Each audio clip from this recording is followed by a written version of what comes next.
ำลังย่างหนูทุกคนตัวใหญ่ขนาดเลยทุกคนน่าจะหนูผูกทุกคนเนาะหนูผูกก็ได้หนูนาทุกคนตัวใหญ่ขนาดเลยกำลังย่างใส่กระเทียมเดี๋ยวจะไข่หอมๆทุกคนหอมๆขนาดทุกคน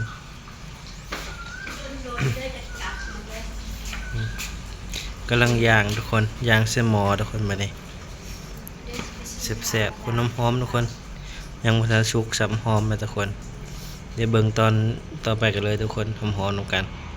หอมขนาดข้าวนำกันเด้อทุกคนตำแตงทุกคนแซ่บๆทุกคนตำแตงกับปิ้งหนูทุกคนปิ้งหนูทุกคนอาจจะดำไปเด้อทุกคนปิ้งหนูก็ได้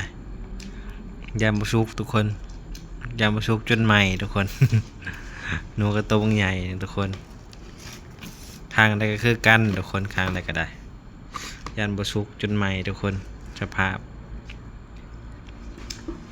เดี๋ยวก็หอมอยู่เลยทุกคนที่กับตำแตงทุกคนแซ่บๆกันเด้อทุกคนแซ่บทุกคน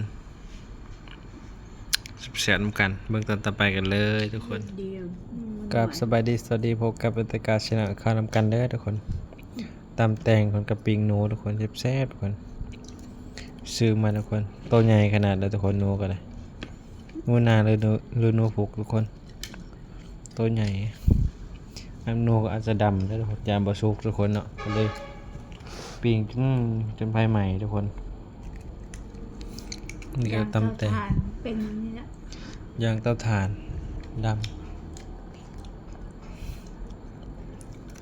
ซิมกันทุกคนซิมปิ้งหนูนังกรอบขนาด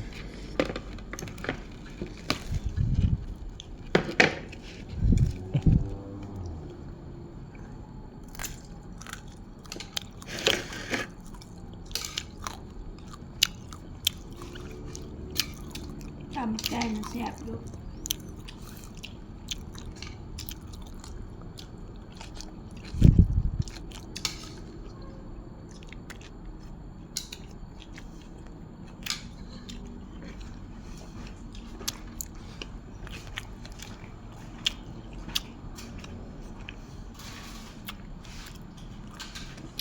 ได้ไหมหนู2 ตัวทุกคน2 ตัวหนูไป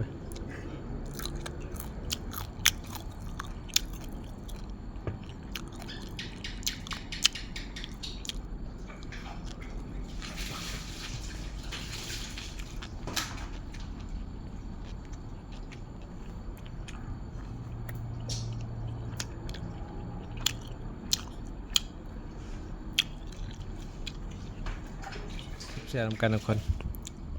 ปิ้งหนูทุกคนแซ่บกับตำแตงทุกคนมานี่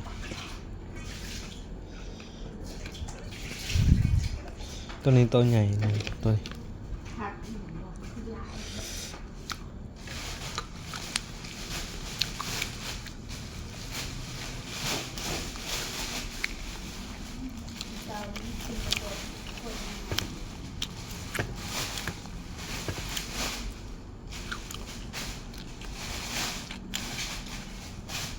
มะเขือเบิ่ง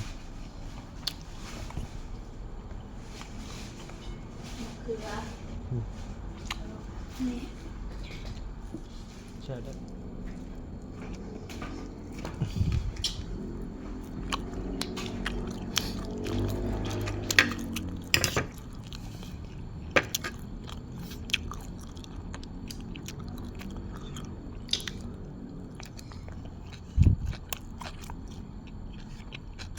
แซ่บๆทุกคนปิ้งหนูแซ่บขาใหญ่ๆทุกคนปิ้งหนูขาใหญ่กินอันนี้นะก็มากินอันนี้นี่ถุงขยะขาใหญ่ขนาดทุกคนขาหนูแซ่บทุกคนหอมกิน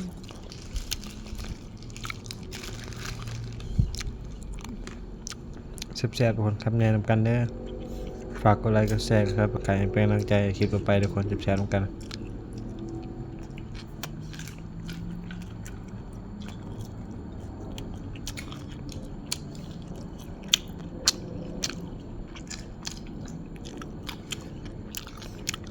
มื้อนี้กินปิ้งหนูทุกคนบ่ได้กินหลายปีทุกคนปิ้งหนูนี่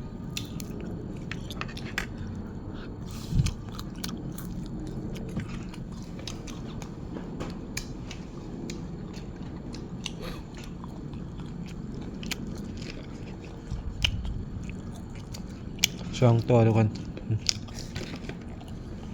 ช่อง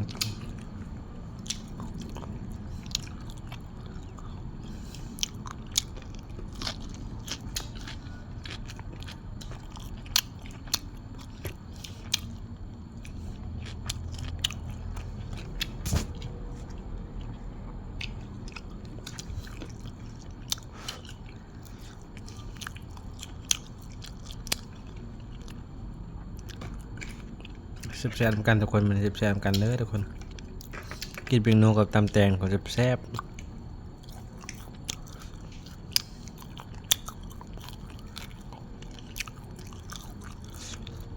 บ่ได้กินนานเลยปิ้งหนูทุกคน4-5 ปีแล้วมั้งทุกคนบ่ได้กินปิ้งหนูแซ่บๆกันเด้อ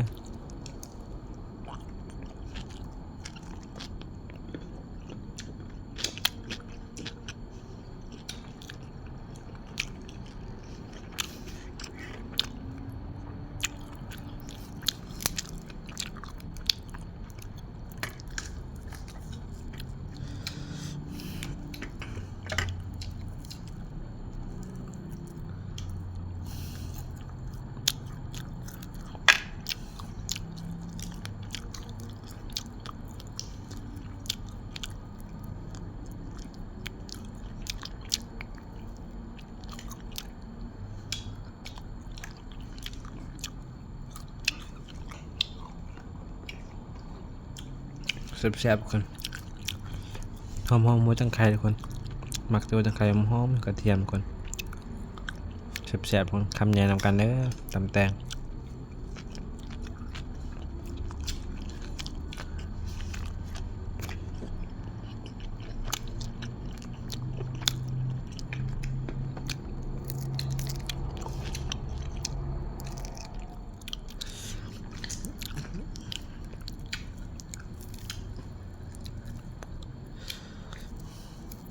คุยกินกับอัน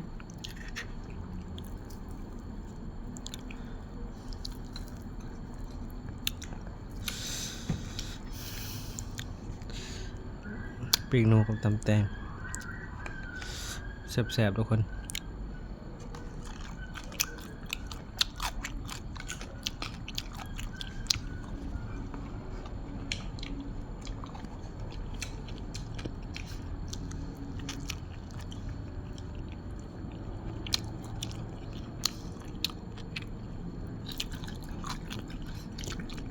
แซ่บๆกินข้าวนำกันเด้อทุกคนบอกว่าทั้งในทั้งต่างประเทศทุกคนบอกว่าฝั่งไทยทั้งฝั่งลาวคนแซ่บๆนำกันเด้อกินข้าวนำกันตำแตงกับปิ้งหนูทุกคน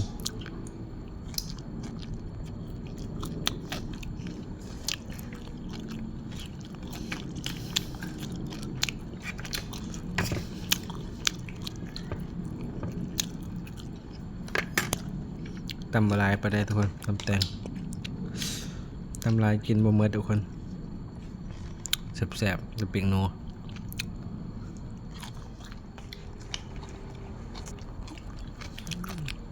ข้าวเหนียวห่อนทุกคนข้าวเหนียวห่อน